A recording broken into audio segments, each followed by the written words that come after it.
We are back. It is episode 46. Now, you usually... It's well, here, I It's got my number 46. 6. We are back with episode 46. It is the Metal Roundtable. I am Metal Rob, and with me, as always, is the great... Carcass John. Carcass John. And we have upgraded the camera. And we have upgraded the sound. And both by popular demand. But you will notice that we are not in the... Was it really popular? I don't know. It was demanding. It was demanded. It was demanded of us. And we did it. So Yes. So we are not in the studios of KVGI today. You obviously noticed that. Monkey Butt's got some business up north that he's taking care of. So safe travels to the great Monkey Butt on the way to Michigan and back. But next week we will be back, same time, same bat channel. And if not, we'll record the episode and have it premiere at 5 o'clock on Tuesday. there you go. So we are here. Let's do some shout-outs. I think you're... I've got a few. Bring it. On what you said looked like a notepad because it's an actual picture of my notepad. Because, anyway. I thought it was an app that looked at... Oh, it's actually the picture. It's a picture of my notepad. Okay. Ronald James Padranova. I want to thank him for his life contributions to music and metal. Cool. I want to thank Visceral Disgorge Brian. I changed his name officially. Is that an unreadable band logo? That is an unreadable band logo, but if you know Brutal Brian, now known as Visceral Disgorge Brian, you'll know that he's heavier than Firehouse. And Shut up. And so he... I went and saw Firehouse on Saturday. So I officially changed his name because they're brutal. And yes, the T-shirt didn't arrive in time, so otherwise... Well, I'm going to call him Firehouse Brian. How about that? No, don't do that.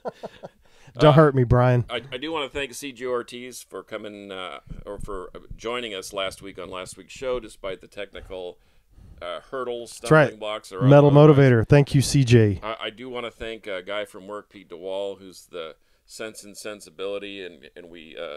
He actually watches the episodes despite the fact that some of the subjects are very heavy, the heavy subject matter. Right. But appreciate him. And also, I want to thank my daughter for keeping me on track. She's preparing for a huge contest this month. I'm going to go out there and check it out and see Been seeing her progress on Facebook. Yeah, and she really is progressing, and she's kept her dad on track to do some bigger and better things with the fitness aspect of life, and so who knows, maybe the fighting weight is attainable. Perfect. I love it. I'm caught off guard with shout outs. You've never done that to me, so bang, right back at you. Yeah, so I'm completely off guard here with shout outs. So it seems like we always shout out Forebode, so we might as well do that. They're playing at South by Southwest. I believe they have 2 shows. They do? And they're playing 2 different sets. So if you're in the Austin area for South by Southwest, I highly encourage you to go check out Forebode. The GOAT has picked up on Forebode, and he is loving it. And by the way, when you're down at South by Southwest, please wash your hands. And please, you don't necessarily have to wear a mask, but don't sneeze on each other. Okay? No sneezing. I noticed that some large corporations are pulling out of their sponsorship, and that's unfortunate. Anyway, we don't want to get too political because that'll send us down a rabbit hole that may get us canceled. I'm going to do some online or some on the fly. Okay. Now, do you see my meter? Yes. Because I'm holding the microphone properly. So should I? I just didn't want to cover up my shirt. No, it's okay. Now, see, hold the mic. Okay, now see your meter? Yes. Okay, that's bad. Bad. Here we go. Like you're eating an ice cream. Well, yeah. Well, maybe you're more experienced at that. Teaching an old dog new tricks. I'm not a singer person, although you're doing great, buddy. Not unlike the subject matter we have today. Wow, that was a beautiful transition into what we are going to talk about. And today we are going to talk about the greatness of Dio. Ronnie James Dio. Now, whose real name is Ronald James Padranova. There you go. Oh, I see what you did. You see what I did there. You skated that right past me. Well, obviously, rest in peace to the great Ronnie James Dio, who has been, we have been without him for several years now. But one thing that we will have forever is the legacy of his music. And I don't even remember my first introduction to Dio. I really don't know what that was. I suspect it was early solo Dio. Maybe I heard some of the Dio Sabbath era or Sabbath Dio era stuff first. I don't really remember, but I do have this story to tell. So I grew up in a little town called Bells, Texas, up near the Red River, and there was this college radio station, I think out of Durant, I'm not sure, and they would have a contest on Saturday night, and what you could do is if you answered the trivia question correctly, then you got to request a song. Fair enough. Fair enough. Fair enough. Okay. So the trivia question was, what was the name of Ronnie James Dio's first band? And what they were looking for was first commercially recorded, big band. So it wasn't Ronnie and the Box Tops. It wasn't Ronnie and the Red Tops. Or the Red Tops. Yeah. So the answer to that question is Elf. Nope, I got the buzzer. It is Elf. It is Elf. But they obviously had other things before that, But we're talking first real legitimate band. They were looking for Rainbow, which is incorrect. Well, you say it's Elf. You say legitimate, but let's talk about the legitimacy of Elf. I think we've both kind of come around on that. I think so too. So I have waved off Elf for many years, and I don't know why. I've had the record in my hand half a dozen times with the little, gremlin dude on the Elf dude on the front, and I have set it down. I've never bought the album on vinyl. I don't know why. I've seen Trying to Burn the Sun several times come through in collections, come through my hands, and I've always just left it. So I got a collection recently of some CDs, and in it were the Elf CDs, Trying to Burn the Sun, and then the first self-titled. So I was like, all right, it's time, as I've done with collecting. I've gone back on Boston, and I've gone back on ZZ Top, and I've gone back on all these bands, Deep Purple, and listened to their early stuff. So I decided I was going to give it a good listen. It's great. It's good piano-driven rock and roll. Well, and here's my opinion, and this is my opinion, on why you probably waved it off at first. It's because it's not heavy. Right. It's not heavy like even Rainbow had its metallic feel to it, and it's right. certainly not Heaven and Hell or Mob Rules or Live Evil or Dehumanizer. It's something a little less than that, but for a rock record, it's great. Remember, you had it playing one day over here, and I thought, this is pretty killer. I like it. What is it? And you said, it's Elf. And I said, get out of town. That can't be that good. And it was. It was good. Yep, it's really good. So I have searched this room. I've searched my entire house before we decided to do the show to find that freaking Elf CD so I could hold it up. So here's my imaginary Elf CD. You've all seen it with the Dio looking elf on the front. Best imitation. Perfect. You're doing great. Yeah. So anyway, that's what I was going to show you. And I don't remember which one's got Carolina County Ball and Hoochie Coochie Lady and all that, but I'm just getting into those albums. I dig them. So for fans of Ronnie James Dio's voice, if you want to hear Ronnie James Dio sing in a rock and roll band, piano and the whole bit, go get those Elf records. I can't recommend them highly enough. I recommend them both too. And that's after years like you, I waved them off and I thought, this isn't heavy. This isn't the operatic powerhouse of Dio that we're familiar with. And so I just kind of waved it off. But and I was going to talk about this anyway today, is someone asked me, why do you can't listen to all the CDs or all the records that you have? Yes, you can. Why do you have those? And I said, it's nice to reflect back. Yes, of course you can't listen to them all at the same time, but isn't it cool that thing sat on my shelf, and after listening to part of it here, I went home, I pulled it off the shelf because I still had it on the shelf, and I was able to play it Exactly. and reflect back on. And you didn't have to log on to Spotify or worry about your internet connection or your minutes or anything like that. You mean you actually pulled down a hard copy of a hard copy of the CD. Now, and you put it in some sort of a player? I put it in an actual CD player. Oh, man. In fact, I actually have a CD player that holds 100 CDs. Where'd you get that?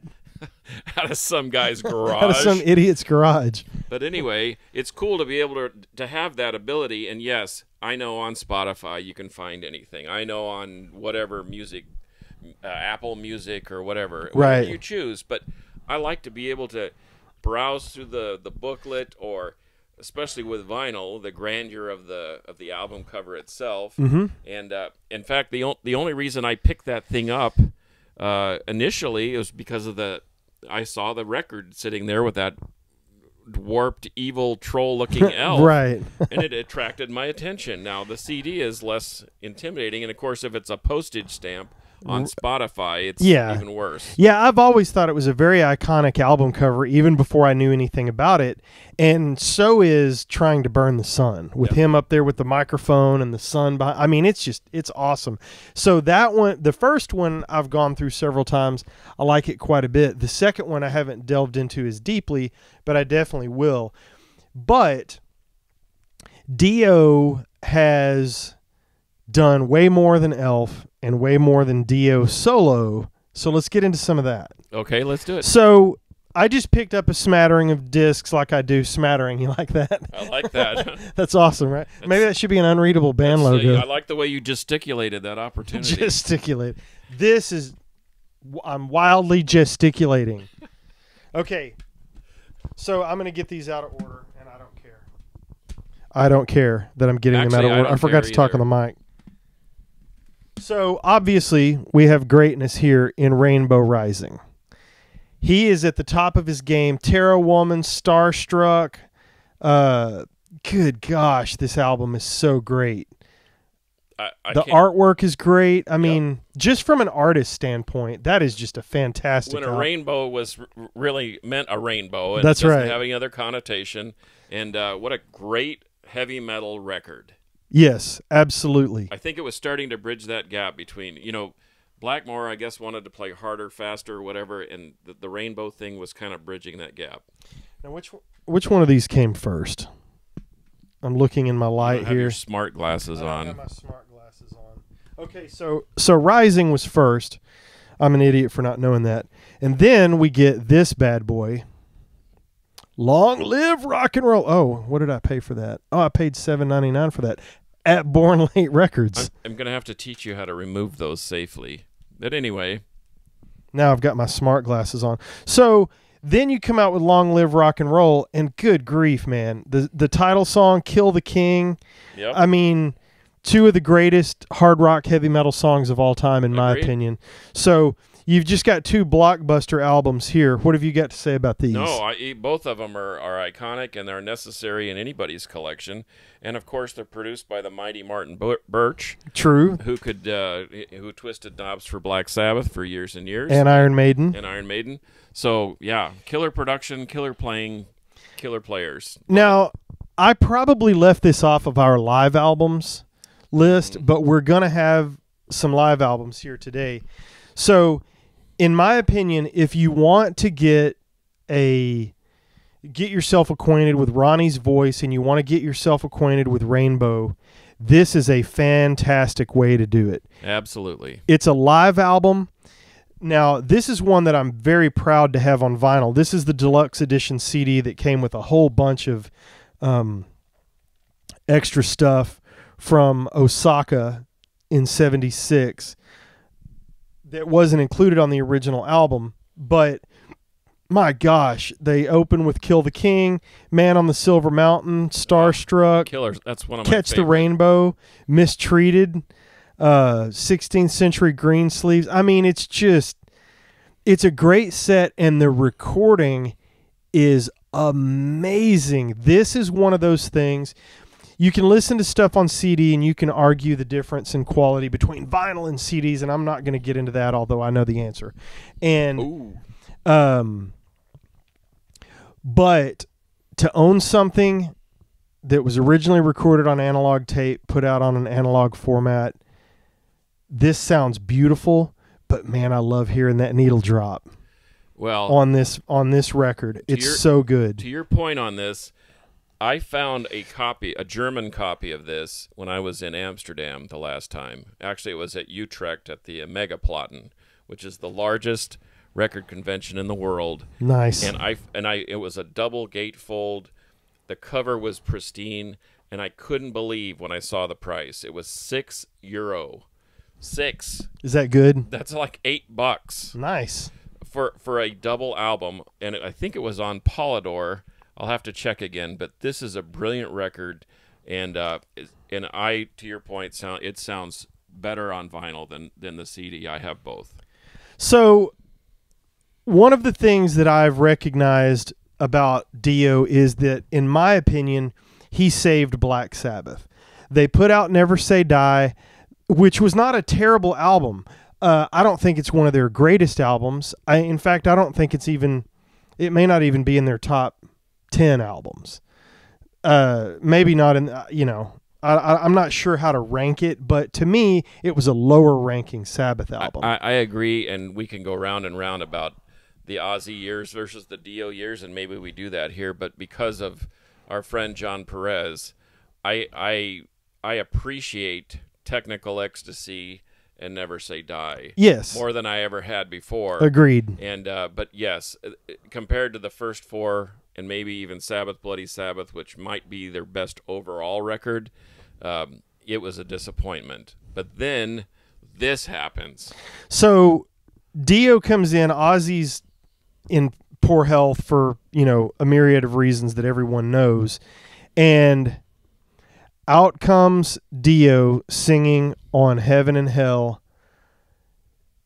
Dude, is there a bad song? I mean, is there a bad note on this record? No, in fact, they come out of the gates in full metallic force with Neon Nights. Yep. And I can't, I'm looking down the list.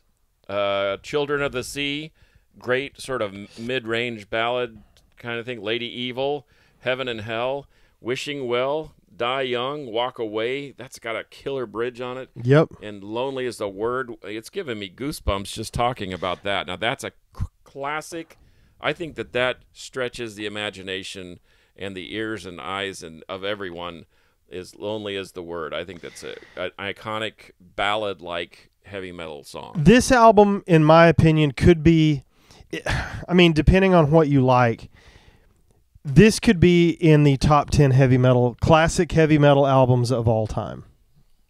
I think it could make that list. Well, one of the things we left out on our documentary talk was a documentary called The Last Supper with Black Sabbath. Oh yeah, about the reunion, and they talked about this era, and Iommi said, I never, we lost a player, so we just added a player. He felt like he was Black Sabbath and he was moving forward no matter who was in the band. Right. And as sad as he was when Ozzy left, or when Bill Ward couldn't play a note because he was a drug-addled alcoholic in rehab, he just added another piece to the puzzle, and it always seemed to work.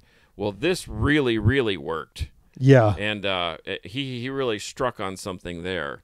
And to your point, I think it did save, because Black Sabbath was on a slow descent, and then this happened. And how many years was it after Never Say Die that this came out? Was it like 4 or 5 years?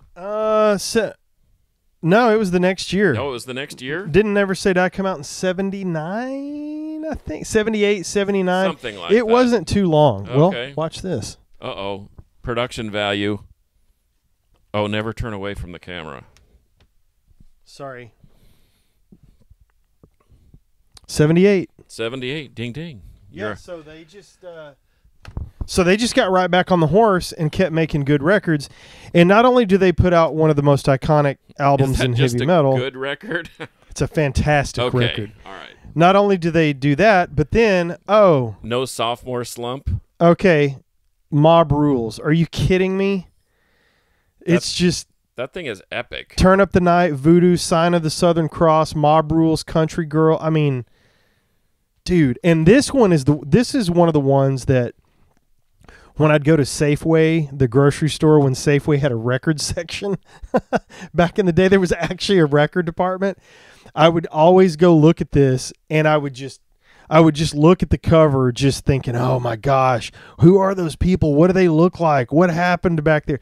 Such killer artwork. Well, man. oddly enough, that's by the Hildebrandt brothers that did a lot of fantasy art. In fact, they did all the H.R.R. Tolkien books, Oh, the okay. original releases. That's who these people were. So they had never done anything quite this violent and bloody, I don't think. They were doing dragons and whatever, and I think they were friends of the Dios, because he's into the fantasy and the dragons and the castles and all the magic stuff. But yeah, that was a real stretch for them. But that's, boy. Well, and another way scary. to shine is, oh hey, we've done a couple of albums. Let's do a Blockbuster Live album. Boy, and that is a and let's put blockbuster. all the best songs on it. So with Live Evil from Black Sabbath, not only do you get more of Ronnie's amazing live vocals, but you get all the classic Dio Sabbath, but you also get NIB. You get Black Sabbath, War Pigs, Iron Man, Paranoid, Children of the Grave. I mean, and he did them fantastic justice. It's not Ozzy. It's not. And he didn't try to sound like Ozzy. He made them his own, and I think they're fantastic. This is a kick-ass live album. Yeah, I agree. And isn't it interesting that we reflect back on the live, this proves that he can do it. That this isn't some studio trick. I know some guitarists and some bands and some whatever, they try certain things to make it sound unbelievable, but that was like the beauty of bands like, say, Van Halen. Can he really do all that stuff? And then you'd see him live and you'd go, holy cow. No different with Dio. Can he really sing like that? Oh my gosh. Then there's Live Evil. We didn't believe him on when he was with Rainbow, but you'd better believe him now, because this is even higher energy, I think, than even Rainbow. Right. And then you get into the Dio solo stuff, starting in like 83, I think. And you've got Holy Diver, and you've got Sacred Heart, and you've got all these albums, and Last in Line. Last in Line. And we could spend all day going through those. So even though we're doing the Dio show, I'm not going through all of those records, but Holy Diver is so great, and I just don't have one here in front of me. But he got right back on, okay, I'm not in Black Sabbath anymore. I'm not in Rainbow anymore. I'm going to go do my own thing. And he really turns on the metal.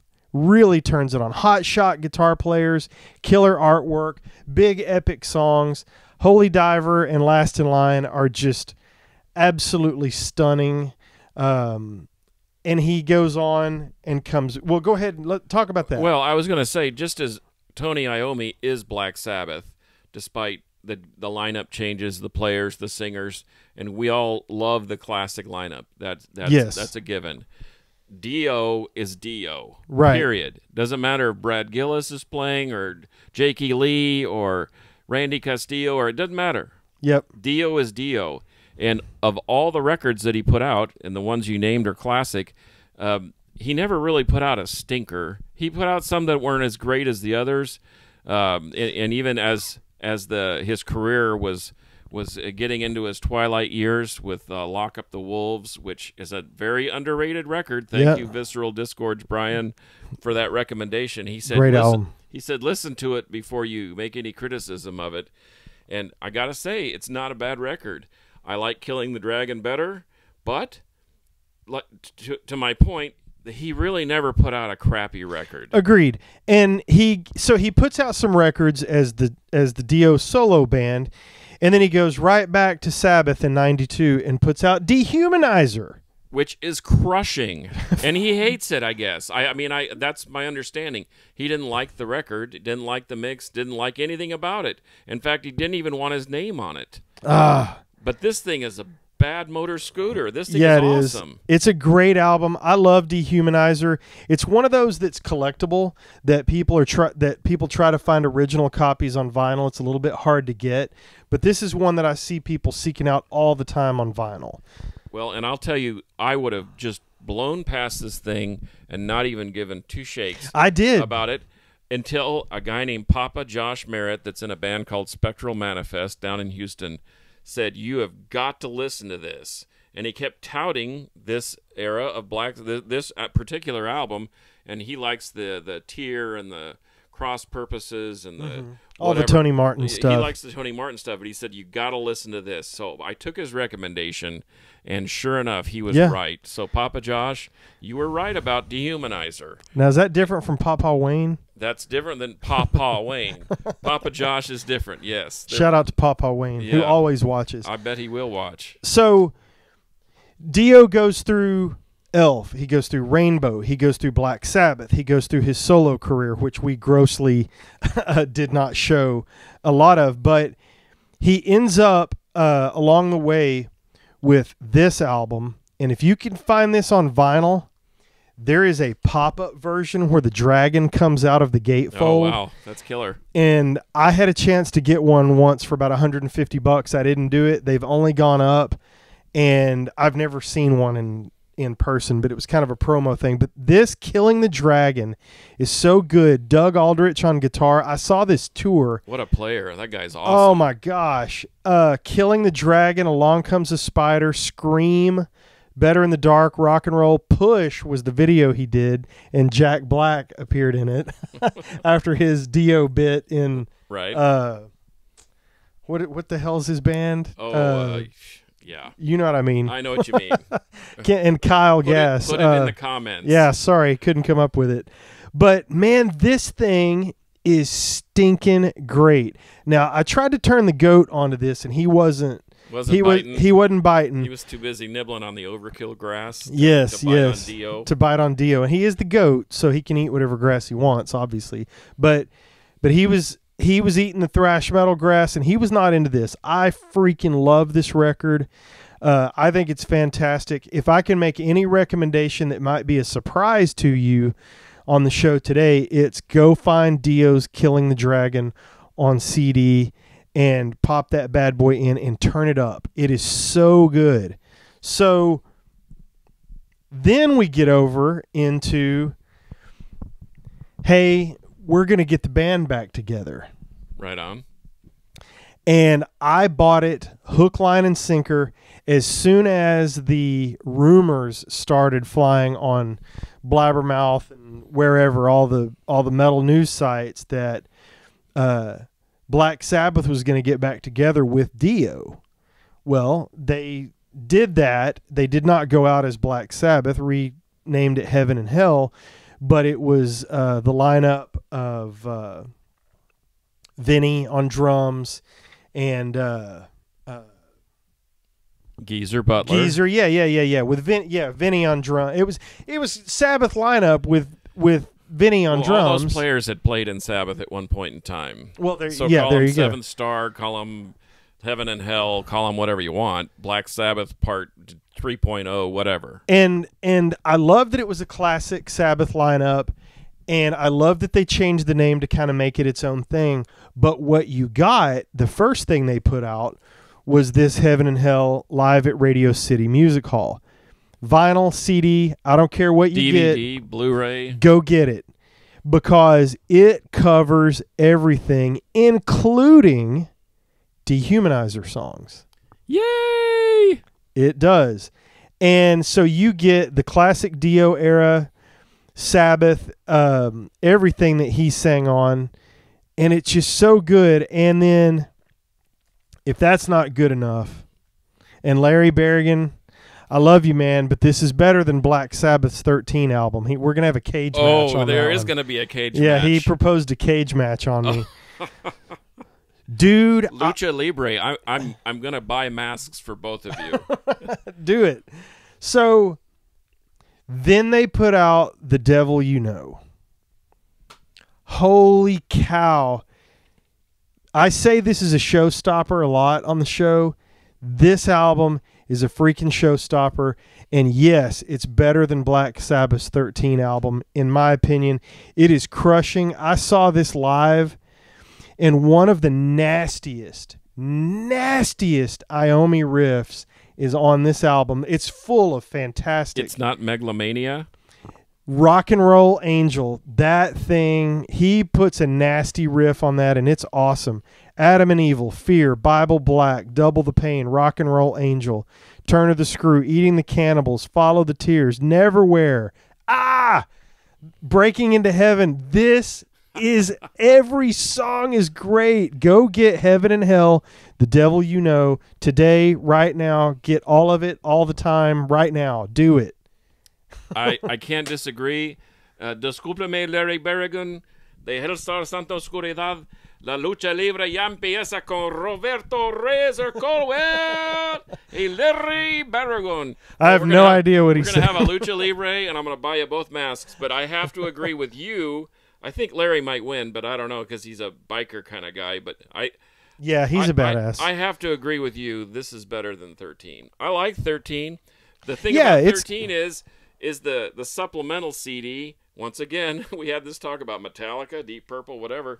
The secondary CD is actually better than the actual CD. I couldn't agree more. You're absolutely right. Anyway, but that is a ripping album, and if you love Dio and you love heavy metal in general, you got to add that to your collection. And I find this thing cheap everywhere. Yeah, it's available. It's not like an obscure Dehumanizer, or Tear or Headless Cross or any of those others that Black Sabbath did. But I saw Heaven and Hell I saw them before this album came out, and I saw them after this album came out, and I'm pretty sure I saw them before and after, but I saw them once over in Grand Prairie with Megadeth opening. Megadeth comes out, puts on a clinic.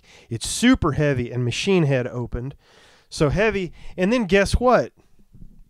Ronnie rolls out and just holds court, and Tony comes out. And this is the closest I've ever been to Iommi, was when they opened for Judas Priest. And this album was not out yet. I'm about 6 feet from Iommi, just from the barricade to the edge of the stage to him. And I'd never seen him live. And he just rolled out there with that Beat to Hell SG. I got a pick, by the way. I know, it's right there. It was right there. And watching that dude and Dio as well, watching them dominate, that's as starstruck as I've ever been. Being that close to Dio, and that was cool, but I had seen Dio before. But when Iommi came out from the wings and walked onto that stage and just so nonchalantly just slamming those left-handed chords and just, oh my gosh, dude. It was awesome. Absolute greatness. Yeah, I'm trying to remember the last time I saw Dio, and it's been some time ago. In fact, I think he was opening for, I want to say, it was Motorhead, Dio, and Iron Maiden at the Woodland at the Woodlands in Houston. Okay, very iconic outdoor venue, and I just remember that everybody just absolutely destroyed. That was as heavy a metal show as I think, start to finish, that I think you could want, between and three very different styles of heavy metal. Well, I have not seen the Dio hologram tour, the Dio Disciples. I haven't seen any of that. You know how I feel about hologram tours.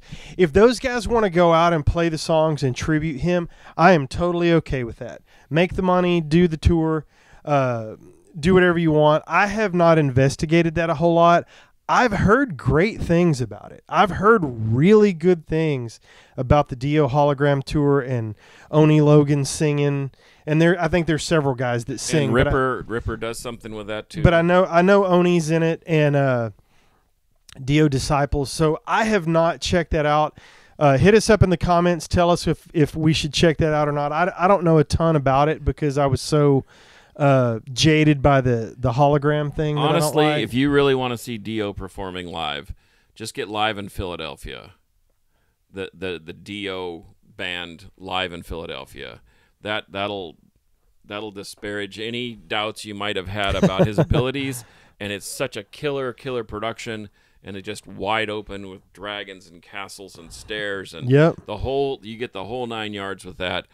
And or go to the Heaven and Hell live at Radio City Music Hall. Yep. There's everything. Video, you don't DVD, have to, Blu-ray. Yeah, you don't have to necessarily go to the hologram, which almost feels like you're getting cheated a little bit because there's not all the people there. But that's my opinion. You guys can voice your opinion down there in the comments. But I think that if you want to find those two live video things, you won't be disappointed. I agree. And Dio, while he was diminutive, he was a true showman. And I don't care if the guy was 5 feet tall or 5'5" or 5'10" or I don't care. He knew how to command a stage. He knew how to command an audience. And one of the things that I heard, he gave somebody some advice one time. I was reading some article or watching a documentary or something. I don't remember, but this rock star, whoever it was talking about not getting beat down by meeting fans, but asking Dio, how do you handle that? And Dio said, there's only one real thing to remember. You won't remember them because there are so many people that you meet, thousands and thousands of people, but they will always remember meeting you. So if you go into it knowing that they are always going to remember the interaction they had with you and you treat them kindly, that's the only way to treat your fans. And I've just always thought that was awesome that he was telling some other rock star. I can't remember who it was. I wish I had the context better. But it was just cool to see him explain that or hear that's what he articulated to someone else. When you're dealing with your fans, deal with them because they are always going to remember you, even though you're not going to remember all of them. And I think we both had live experiences where maybe the treatment from the band side wasn't as good as we thought it should have been. But nonetheless, the Dio, I've heard that Dio was a real humanitarian. I know that he and his wife have a charity or something, and those are all great things. I think he shared not only his voice, even though he was 5 feet tall, his voice was 7 feet tall. Yeah, and I think that anybody that is really, really into heavy metal should investigate Dio if you haven't already. You young bucks out there that are that are still stuck listening to Five Finger Death Punch or Suicide Silence, you probably ought to investigate Ronnie James Dio because, man, you will get an education in a hurry from a very diminutive guy who is bigger than life. Bigger than life, absolutely. And if I ever make it out to L.A., I intend to very respectfully visit his grave site and go see that. But, that's Dio talk. So check out everything that we've talked about as far as these albums. These are some of our favorites, even though we didn't go very deeply into the Dio solo albums. They're all great. Shout out to Keith and Luis and Colin at the Record, Cassette, and CD Asylum. I'm going to be sporting this a lot on the show as we are going to try to promote one another. It's a Facebook group, mostly vinyl, or it's almost exclusively vinyl, mostly metal, although they do sell all genres. If you want to join the group, I highly encourage you do that. It's the Record, Cassette, and CD Asylum on Facebook. You will have to answer some questions, and you will have to play by their rules. But because they have rules in place, it's a very well-managed group, and you can find some of the rarest of the rarest of the rare. Hey, they accepted my answer, so there you go. Yeah, it's not hard, but you do have to play by the rules once you get in. It's a fantastic group. I've been in it for several years. Santa Claus makes an appearance every now and then on their Christmas event, and they've got one coming up on April 9th. Super Metal Sunday comes up, and you will see me selling at Super Metal Sunday on April the 9th. So check those dudes out. Speaking of T-shirts, not one word about my T-shirt. Well, because I can read it. I'm sorry. What does it say? It says Monarch. I was told that greatness from San Diego, by the way. Some people couldn't read that. So I believe you did that logo, did you not? Yeah, well, they had a logo and I cleaned it up and I actually did the cover art. This is to the Go Forth and Slaughter. And, I like it. And I love the back because it has Let's see what you a got. nice message. Mankind never has a chance. Had a chance. Mankind never had a chance. Love those guys. I think Yeah, they're working good on album. some new material. I can't wait. Man, I love thrash, and especially the modern thrash that sounds like old thrash. That's even better. Yeah. And they do it well. So Very well. anyway, I'll try to wear the Visceral Discord shirt next week and Please see if you can actually read Visceral Discord. Please do. Please do. Well, our plans are to be back in the KVGI studio, but we do have a backup plan because I've got some vacation and different things coming up next week. So if our schedules do not align, we will record an episode for you and we'll premiere it at 5 o'clock next Tuesday. So until then, And that's 5 o'clock Central Standard Time. That's right. So if you're in the Philippines or in Australia You're or not in Germany or Amsterdam, guess what? You're going to have to do the calculation there. That's right. Well, that is Dio Talk for episode 46. I am Metal Rob. This is Carcass John. And as we always say, Metal will prevail.